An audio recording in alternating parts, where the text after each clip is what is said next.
healthcare business podcast from the Coker Group that focuses on solutions to help healthcare organizations effectively navigate the changing healthcare industry landscape. Welcome back for another episode of Coffee with Coker.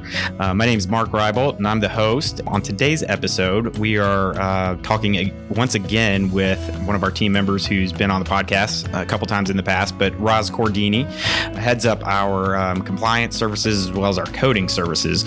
And Roz is both a RN and a JD and has a lot of experience on both the clinical as well as the compliance business operations side of hospitals. And so she works a lot with our hospital clients, obviously on compliance topics. So today we're talking about compliance programs and effectiveness of those programs. Roz actually has a white paper on this topic, and we'll make sure that's available with the information in the episode. Basically, what we wanted to talk about with Roz is just kind of go through some of the key elements that she goes into more detail in the white paper, but at least cover them from a high level about what it means to build a compliance program, to maintain and implement those programs, and ultimately make sure they are effective programs over time. So she has some great just general insight as to what that looks like, what effective programs look like, and some of the gaps and where programs can sometimes fall short. And she also has some relevant kind of updates on some of the things as far as recent DOJ guidelines and points that they've released as it relates to compliance guidance. And so she speaks to that a little bit, which I think is very timely. This is something that's very much on top of mind for our clients. We're getting a lot of questions as it relates to not just building effective compliance programs, but how do we continue to evolve with changes coming down from the federal government as well as state governments. So it's a great discussion. I really appreciate Roz's leadership on this very broad but critical topic, and we'll definitely be talking about it more in the future. As always, we like to remind everyone that you can find this episode and all of our Coffee with Coker podcast episodes on our website. That's coffeewithcoker.com, as well as the main Coker website, cokergroup.com. And you can also find us on social media, and we'd love to get your feedback. So if you have questions about anything you heard on this episode or any other episode, or if you have topics that you'd like to hear more about on future episodes, please reach out to us. You can do that again at coffeewithcoker.com or via social media. Again, thank you for listening as always, and we hope you enjoy this discussion with Roz Cordini. All right. Well, welcome back, Roz. It's nice to have you back on the podcast. Thank you. Nice to be here. Yeah. So as we mentioned in the intro, today we're talking about compliance program effectiveness. And this is something that, again, as we alluded to, you recently released a white paper on this topic and do a lot of work for Coker as it relates to compliance for our clients, whether it's a hospital, a health system, or medical group, because it's always on top of mind. And I think it's even a little more kind of relevant right now as the DOJ has recently updated their compliance guidance and the, things happening out there as it relates to compliance. So we thought it was important to talk about it. Like to, point out that obviously there's a lot here and can't get into everything here, but the white paper covers very comprehensive and some of the other material that you've put together. So if folks do want more information, obviously there's a lot more there they can find or reach out to you. But let's just dive in, and I guess, what are the key points, what's going on right now as it relates to compliance and what the DOJ's recently been doing? Just give us kind of the high level overview. Sure. Well, compliance effectiveness is not a new concept. It was a part of and the basis of what the federal sentencing guidelines that were written long ago were made up of. And it's over time as fraud and abuse efforts by the government have heightened. We see more of a focus on what does it really mean to be an effective compliance program. And the Department of Justice, you mentioned their recent guidance update. They put out some guidance a couple of years ago to give folks an understanding of when they're coming in on a criminal investigation, what are the things they're going to be looking at within your program that they deem to be evidence of an effective compliance program.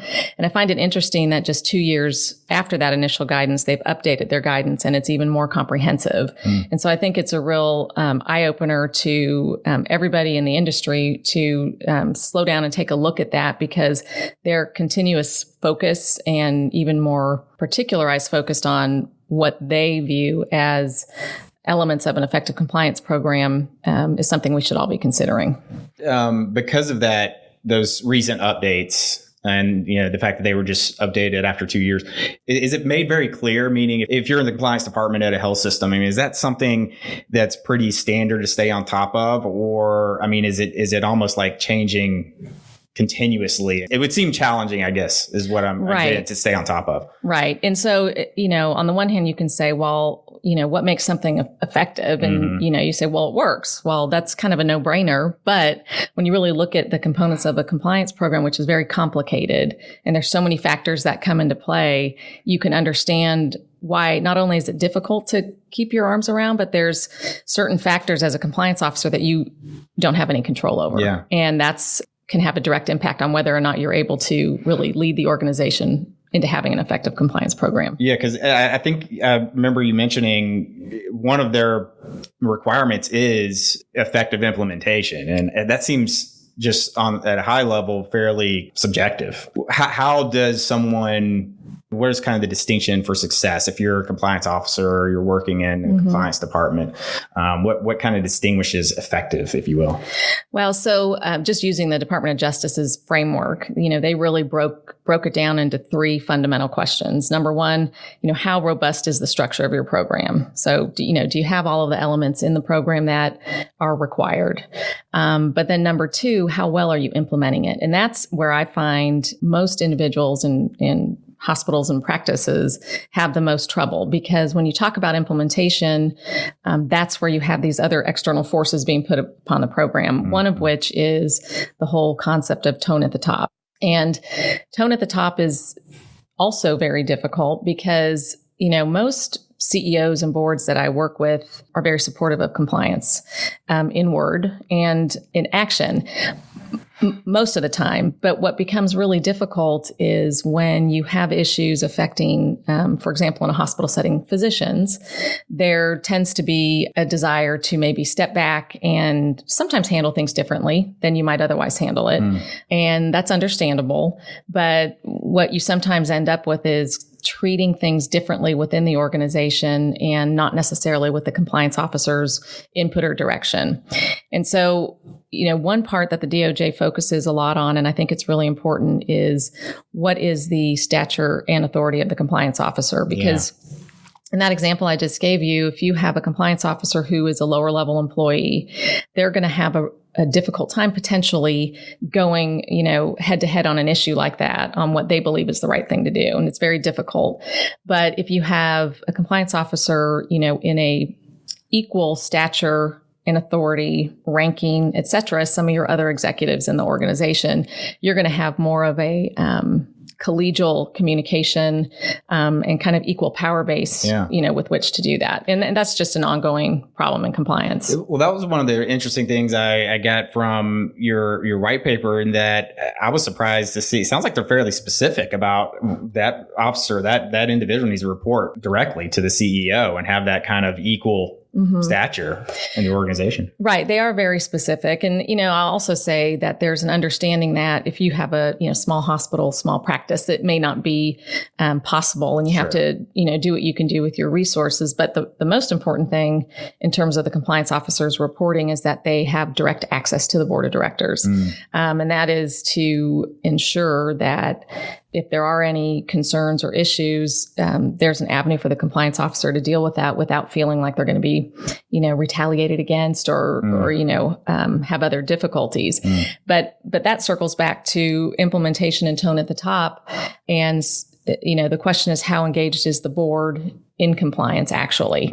And I've seen things all over the spectrum, from extremely engaged boards to boards who know a little bit about compliance and they hear compliance reports, but they're not particularly engaged in how is it actually being implemented in the organization.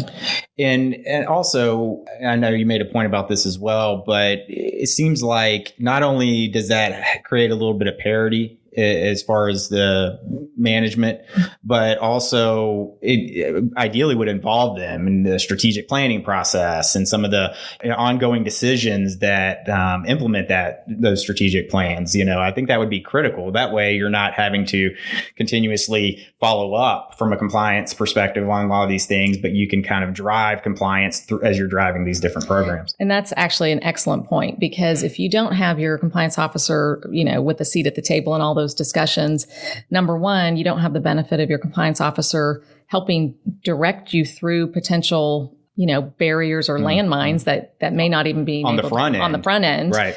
It also provides for good program planning. So if you're implementing a new service or you're acquiring a new hospital or a new practice, getting that compliance officer engaged early just really helps facilitate a much better process. Sure. And ideally prevents or reduces the likelihood that you're going to have to come back and deal with something on the back end. So that's right. This may seem obvious, but I feel like this is a great point that you made. But just talk for a minute about your points on why are compliance programs so important? And I think the distinction there is the programs piece, because a lot of people think, well, that's the compliance department, that's compliance officer, and send it over to that person. But the program is essential. Maybe talk about that. Sure. A compliance program, I like to say, is foundational to the organization. And I like to give the visual of, a lot of organizations use the pillars of excellence, and they're focused on finance and service, quality, growth, et cetera. And I view those pillars as only being as good as the foundation that they're rooted in. Sure. And compliance is that foundation in any one of those areas. So if you're growing services or you're expanding and you're acquiring, if you don't do it in a compliant manner, you could have not only financial risk, but you could have reputational risk and all sorts of other things. So I like to see it as absolutely foundational. And the program's important because ultimately what you want is the program to be operationalized within your organization or practice so that it's just rote and things happen according to the plan that they're supposed to happen. That way you avoid as much as possible, risk to your practice or organization from inappropriate coding, billing, documentation, things of that nature. But you also help promote patient safety and quality, especially when it comes to things like medical necessity. And, a great example out there that we have seen repeatedly over the last several years, for example, in cardiology, inappropriate stents, inappropriate pacemakers or implantable devices. And, when you do inappropriate procedures on patients, you're subjecting the patient to potential risk and complications.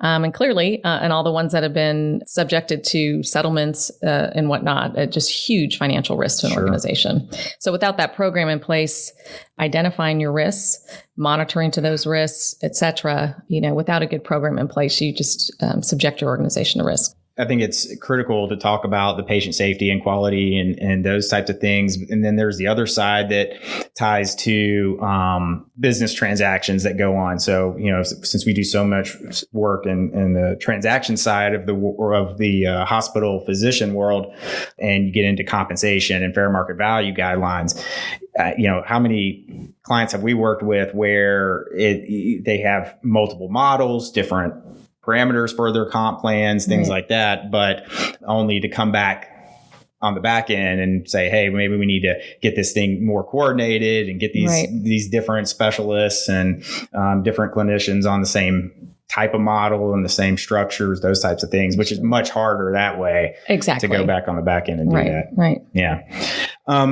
So talk about some of the other things or some of the things you covered in the white paper on kind of what makes an effective program. What are the key tenets there? So like I said, you have to have a robust structure in place. So what does that mean? Well, it's the, 7 compliance program elements, and many people speak to the 8th now, of the risk assessment, but you've got to have your compliance officer in place and a compliance committee to help that compliance officer implement the program. You've got to have good policies and procedures in place. You've got to have training in place that is not just general, but really specific to the issues you're dealing with. You've got to have a good disciplinary and well-publicized disciplinary process. And the key is, and this goes to the implementation, it's consistently applied across the organization.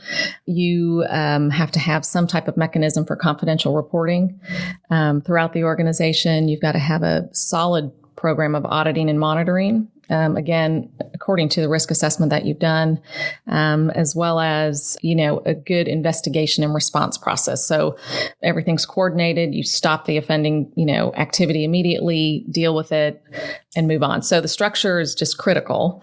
And then, the implementation that we just talked about, there's so many pieces to that. Tone at the top is key, as we discussed, and being able to facilitate operating the program in the best way possible. And then finally, the DOJ talks about how you deal with compliance issues themselves. And they have a big focus on root cause analyses, which is really important. And I think in the risk management world, root cause analyses are kind of second nature with all the Joint Commission requirements. In compliance, I'm not sure all feel as comfortable going down that process, but it's a real structured process to really get to why did this happen, and asking why multiple times to try to flush out all the possible ways that the issue occurred. Yeah. And using that to identify, okay, what controls failed? What controls do we need to put in place moving forward? What other types of policies and procedures do we need to implement? And how to assure that you go back after a period of time to see whether or not what you thought would fix the issue, in fact, is being effective. So root cause analyses are just really important process for. Yeah. Instead of just constantly trying to put out little fires here and there, go back and figure out what is causing this, and let's address the big issue. That's right. Yeah. And I will say that the Department of Justice guidance was good about saying, we understand that you can't prevent every type of compliance issue in the world. You wouldn't be deemed to have an ineffective compliance program just because you had a compliance problem. But they would look to see, was your compliance problem around a low risk area that you identified or a high risk area? And that they would see it as appropriate that you were focusing on the high risk areas and may have missed a low risk area. But the key point would be, okay, now that we've identified this issue, how do we fold that into our ongoing auditing and monitoring process? Is there kind of like benefit of the doubt in any case of, you tried, you had the mechanisms in place, but just some things you can't prevent, and we get that. But you did execute, you addressed it, you looked at the root cause, you restructured or took whatever action was necessary, and hey, we're willing to work with you on that. Absolutely, I think so. And the guidance also points out that they look at the program's effectiveness at the time of the conduct, the non-compliant conduct, and then they look at it also at the time of the charging decision. And to me, what that says is, whatever you had in place at the time of the incident, is important, but they will also consider what you did in between the time you identified it and the time they end up finishing their investigation and having a charging. Did you, put, all feet forward trying to address the issue? Do you ever see problems as far as implementation of these programs being done earnestly or in good faith, if you will? I mean, is that a common thing? I think what you see a lot, and it's not by malintent by any means, especially in the smaller organization and medical group type arena, you see oftentimes a decent set of policies and procedures, but they've actually never been operationalized into, the fabric of the practice. It's kind of just a document that's out there. Check the box. We got that in place. Unfortunately, it comes to light because an issue happens and the practice may find themselves under an integrity agreement or something like that. Sure. And then all of a sudden, they have an aha moment that, okay, this is why we need to be doing this. So we need something more substantive, right? Something more integrated. In those examples, they have not been, implemented in earnestly. Mm-hmm. But the good faith part to me connotates kind of an ill intent. And I don't really see that. I see really more kind of a not thinking about how important it is. Sure. Which makes sense. What are some of the red flags that may pop up where you think about taking action on compliance? Okay. Well, there's a lot. I mean, you could start at the very bottom, if you walk into an organization and they don't have a compliance program in place at all. Sure. So, yeah, big red flag. Yeah. We're going to go ahead and start there. Yeah. Another one is what we just talked about, and which I see more frequently is they have something in place, but they don't really haven't had it operationalized into the practice. Mm-hmm. If you don't have policies and procedures in place, or you don't have relevant policies and procedures in place, or you're missing some that are, critical to a program, like an overpayment policy or something like that. Certainly if you're missing any of the fundamental elements. So if you don't, all those things we talked about at the beginning, sure. Including policies and procedures, et cetera. Have you never performed a root cause analysis? That's not a huge red flag, but it should cause, the compliance officer to say, if I don't know how to do it, I should probably learn how to do it or get some help in facilitating one so that we can, work that into our plan. Another frequent thing I see is there's no compliance work plan in place. So they may, audit and monitor things as they come up or do things periodically, but they don't have a formalized plan. Again, that's based off their risk assessment. Kind of more of a react and respond as opposed to kind of a proactive monitoring. That's right. Yeah. Right. And it really is an expectation that you have that proactive monitoring in place. On the program side of things, on the structure, if you don't have any meaningful incentives. So one of the, elements of an effective compliance program is that you have incentives and corrective action for compliance or noncompliance, respectively. And, that's a hard one. Well, how do you incent it? And some of the examples you see out there are, somebody can't be promoted unless they have a good compliance track record or, they complete their training, et cetera, and certainly don't have noncompliance issues. But I think organizations could really heighten this if, especially where we have bonus programs in place for leadership, management, and even employees, to really build that in as a trigger for receiving that bonus, I think would be a way to meaningfully apply that.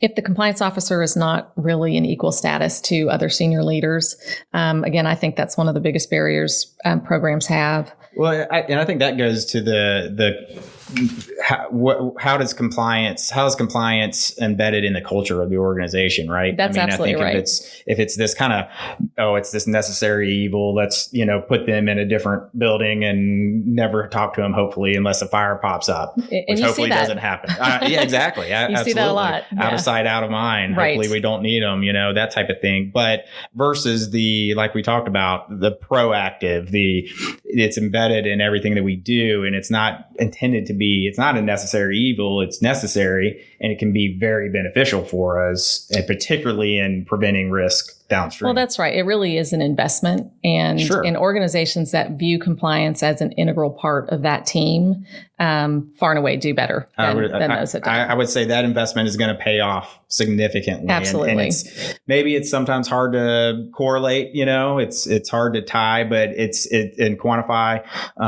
to, those other metrics we typically look at. Right. But sometimes it's amazing. It would be amazing to look at how valuable that truly was, that we had that. That's right. In place. That's right.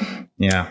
And other things, of course, the involvement of the board. It's critical that the board is setting that tone at the top. Yeah. And it's equally critical that the compliance officer has face time with the board and they have direct access to the board. So things of those natures, if they're lacking, would be pretty big red flags. Mm-hmm. And on and on and on. I mean, things we talked about, inability to be involved in the strategic discussions and operational decisions of the organization create that issue of being proactive and addressing things on the front end instead of the back end.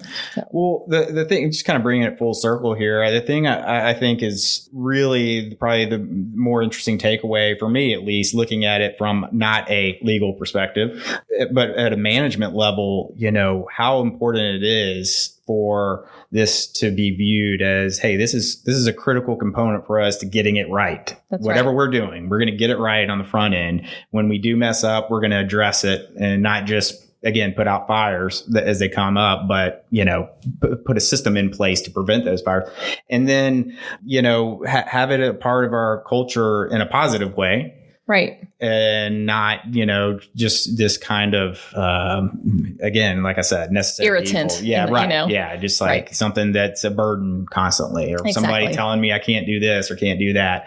I see compliance departments, as well as outside legal counsel, those cases, those clients we work with where they're an integral part of kind of decision making every day and involved in all the different things going on, always ends up working better. That's right. Always it's just a better dynamic. And yes, it may be a little bit more work on the front end to develop a comprehensive compliance program and then implement it on an ongoing basis. All these things that are critical. But I think once you do kind of embed that, I think it's actually pretty smooth operation. That's right. It runs very, very well once you are able to get that program in place. Yeah. Well, this has been very helpful. I appreciate you walking through the white paper, and of course, we'll make sure all that information is available, linked to the episode itself. But there is a lot more out there that is covered. So right. I do want to encourage people as they have questions or these things come up where they just kind of maybe they need a checkup, maybe they need something significant. If any of these red flags pop up for them, you're a great resource for them. So. Yeah, I'd love to talk to them. Absolutely. Well, thank you. Thank you. Great being here again.